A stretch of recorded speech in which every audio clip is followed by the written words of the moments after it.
Regardless of your definition of rich, there is one common denominator: money. You've got to have it. Joining us tonight is one of those people who does have it, and a lot of it. Greg Burke describes himself as a guy who went from cleaning bathrooms in a bar to a man with an unlimited budget who buys, eats, and does whatever he wants. Greg has a seven-figure net worth, and he joins us tonight from his home in Garden City, New York. Greg, welcome to the show. So how'd you do it? How'd you get out of cleaning bathrooms to making a lot of money? Well, I worked for the guy who owned the bar, Leo's, in Garden City. And as luck would have it, his father-in-law, George Gray, owned a furniture company, Lane Office, in New York City. And Philip Falk, the owner of Leo, said, "You should go to work for George and sell office furniture." Well, I really didn't want to do it, but I did. And 10 years later, I bought the company. And as that song said, Jay and the Americans, only in America.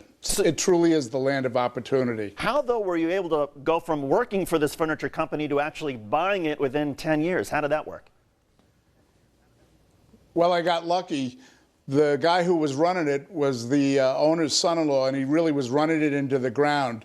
So they got rid of him and offered it to myself and another lady, Avery, who's been my partner for the last 21 years. And then once you had the company, you owned it, what was the key to growing it? Work, work, work, work, work. My brother-in-law in Texas said, "Are they going to put on your tombstone, 'I wish I could have worked another Sunday'?" But I loved it. It was so much fun going to work.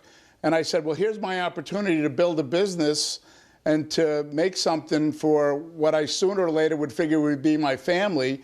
And I was lucky that I grew up and I worked in the greatest city in the world, where, as the immigrants would tell you, the streets are paved with gold. And if you dig deep enough, the streets in New York City literally are paved with gold. Greg, as you know, a lot of people who, in fact, everybody, I think, who makes it to where you are, they have to take risks along the way. What were the greatest risks that you took in your path? Well, we changed brands about 10 years ago. Our main brand, we switched brands, and we didn't have an installed base of business, but we switched brands to a company called Knoll, which is the leader in office furniture in the design world.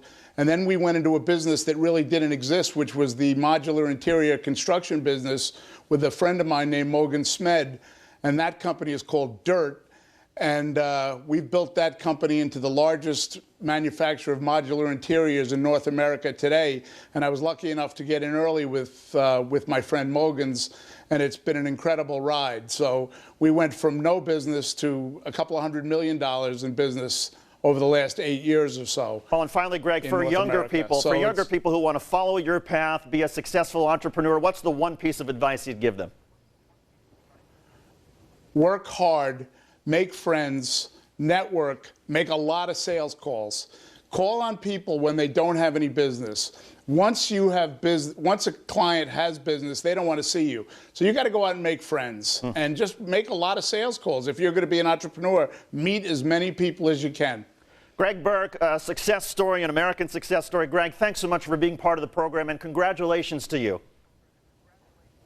Hey, best of luck with Al Jazeera and everybody at Al Jazeera, David. Thank you. Thank you very much.